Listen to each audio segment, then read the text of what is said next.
Let's get this out of my head first. Transformers.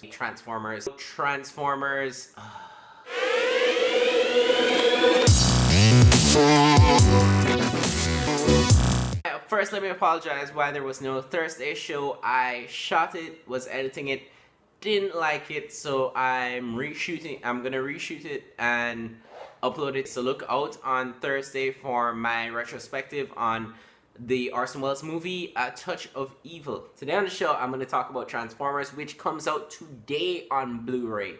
Transformers, where do I begin?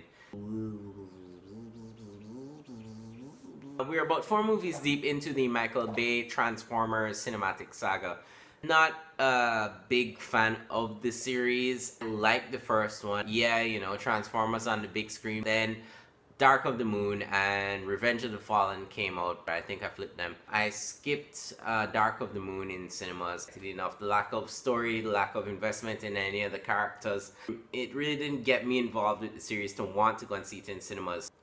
I waited till I could watch it from the comfort of my living room, and the story of Transformers: Age of Extinction. Some time has passed since the Battle of Chicago, which is the big battle at the end of the last Transformers. 5 years after the end of the last Transformers movie, Transformers have apparently gone into hiding. Optimus Prime himself is dormant and stuck in his truck form after a battle that we don't get to see. He's discovered by Mark Wahlberg and his family and brought back to life. After that, Mark Wahlberg and his family are drawn into the Transformers conflict.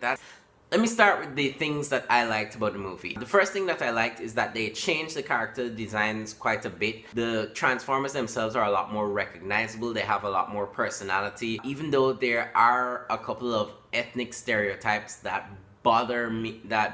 Why just give us more interesting Transformers characters rather than just trying to make them a caricature of some sort of ethnicity? Is that they had really good story elements to it. The villain character Lockdown and him hunting the Transformers was a really good element, calling back to the creators. Maybe some elements of the Unicron storyline are in this. Some elements of the Unicron storyline are in this. The whole creating the government taking Transformer technology and trying to build their own Transformers. So here's the problem. Excess. The movie is too much CG. There are too many characters, too many explosions, and the movie itself is too long.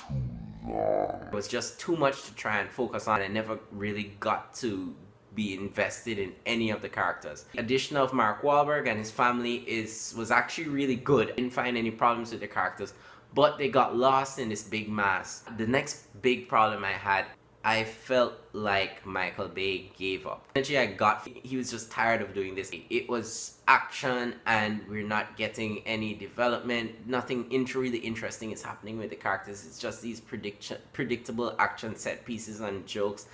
And it didn't feel fresh. It felt I almost dozed off. The last thing I really didn't like, the CG work.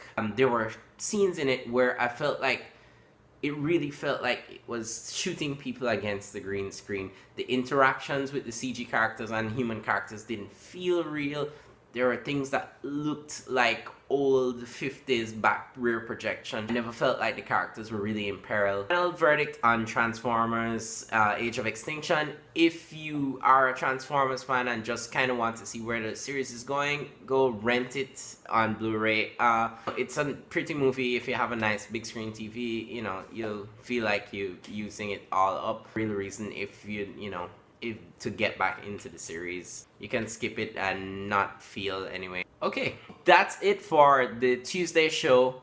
Join me on Thursday, this time for real. I'm gonna be doing my retrospective on Touch of Evil. We did our first episode of my Gotham After show, which I'm doing Monday nights at 10. It's called Gotham After Dark, hashtag Gotham After Dark.